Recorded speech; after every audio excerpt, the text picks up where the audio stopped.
The worst of the storm still has not hit Naples, bearing down right now, hunkering down for what's to come in the next several hours. I want to talk now to Bill Moss, who's the city manager of Naples. He's coming to us from their emergency management center right now. Mr. Moss, thank you for your time right now. We're the storm closing in. Do you feel like you all have done everything you can do?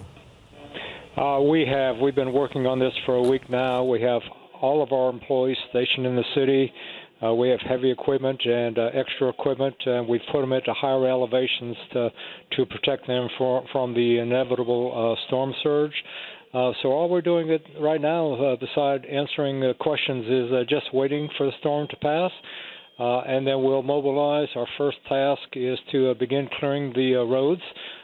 Since we know that we're going to have a lot of loss of trees. Our community of 20,000 has 20,000 trees on the public rights-of-way and parks, and a lot of those will topple. And so we need to get out there and clear the roads so we can provide police and fire and emergency services and begin search and rescue if necessary. So we're set to go. We're just sitting here waiting now. What do you know about the timing for Naples?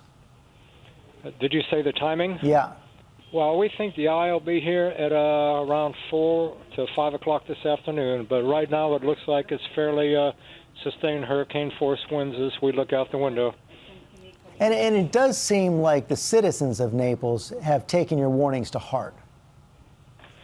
We're fortunate that many people left, but we still have a lot of people here. We've urged them to get away from the beachfront, try to shelter in place on the second floor, if at all possible.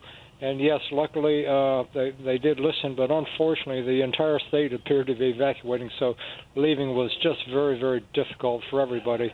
But I think that was a good move, and our task is to get the city back in order so people can quickly and safely get back to their homes. When's the last time Naples faced something like this? We had Hurricane Wilma in 2005, and the eye of the hurricane passed over. Fortunately, there was not a lot of structural damage with that hurricane, and we anticipate the same this time. Again, most of the damage is going to be to the power lines. We've all lost power now. When trees topple, they'll dig up the water and sewer lines. And so if there's too many broken lines, we're going to have to shut down the water treatment plant until we isolate the breakages, and then we'll restore water and sewer. So that is a risk.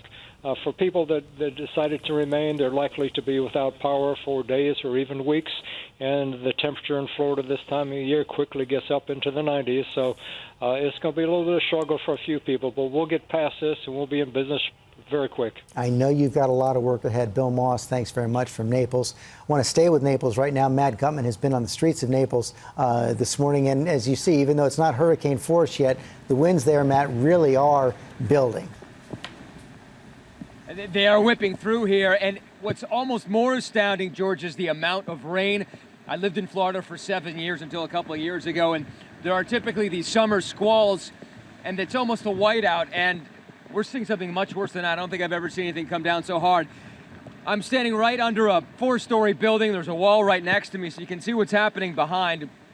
And I want you to take a look at that building behind me. No boards, no metal plates, no steel. And that's because it was built up to code to a Hurricane 5, and that is able to withstand this storm. So anybody who's not behind something like that really needs to seek shelter. And right now, all the hotels in the area that have taken in evacuees from the eastern side of the state. Those are folks who thought that the storm would hit there, Miami, Fort Lauderdale, and regions farther north, came here seeking shelter. Now, all of those people have been ordered into their rooms in these hotels to get away from the weather, away from the common areas. That is dangerous right now. They are being told, get low. If you have to put mattresses on your head or pillows, that's what you have to do right now. Also, we're starting to hear initial reports of landlines going down. I've tried to call a number of these hotels as well, and it's just going straight to an operator. So things are very much picking up here. There's been a lull right now, but these bands have been sweeping through here for a long time. And one of the things that we've noticed is certainly the tops of the trees. This storm is acting like a giant industrial-sized blender, just destroying and mincing branches, leaves, and everything in its path. And that's what people have to look out for right now, George. There's so much churning there, Matt Gutman. Thanks very much. Hi, everyone. George Stephanopoulos here. Thanks for checking out the ABC News YouTube channel. If you'd like to get more videos, show highlights, and watch live event coverage, click on the right over here to subscribe to our channel. And don't forget to download the ABC News app for breaking news alerts. Thanks for watching.